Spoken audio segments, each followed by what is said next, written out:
ఈరోజు న్యూస్ చదివినావా ఇంతకీ? నువ్వు ఏ న్యూస్ చెప్పినా చాలా భయంకరంగా ఉంటుంది, నేను వినలేని చెప్పకు నాకు. ఒక అతనికి వాళ్ళ భార్య మీద ఎందుకో అనుమానం వచ్చింది. వాళ్ళు ఊరికే గొడవ పడుతున్నారు.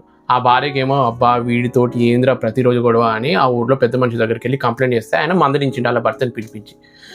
అదే రోజు వాళ్ళ అక్క దగ్గరికి వెళ్ళి కూడా కంప్లైంట్ చేస్తే వాళ్ళ అక్క కూడా వాళ్ళ ఆయనకి సర్ది చెప్దాం అన్నట్టు వాళ్ళ ఇంటికి వచ్చి మాటల యుద్ధం జరుగుతుంది కదా, నువ్వు మా మధ్యలో ఎందుకు వస్తున్నావే ఊరికే భార్య భర్తల మధ్యలో, నీ వల్లనే మాకు గొడవలు అవుతున్నాయి, నా భార్య నీ మాట ఏం ఇట్లా గొడవలు పడుతుంది నాతో అన్న కోపంతో వాళ్ళు తిని పడుకున్న తర్వాత కత్తి తీసుకొని వాళ్ళ వదినని కత్తితో పొడిచిండు. ఆ అరుపులకి వాళ్ళ భార్య కూడా లేచింది. వాళ్ళ భార్య మీద కోపంతో ఆమెను కూడా చంపిండు. ఆలోపు ఇద్దరు కూతురు ఉన్నారు ఆయనకి, అమ్మనే లేకపోతే మిమ్మల్ని ఎవరు చూసుకుంటారే అని చెప్పి చిన్న కూతుర్ని పెద్ద కూతుర్ని కత్తితోటి పొడుస్తుంటే పెద్ద కూతురు గాయాలతోటి తప్పించుకొని పారిపోయింది, చిన్న కూతురు పాపం పోయింది.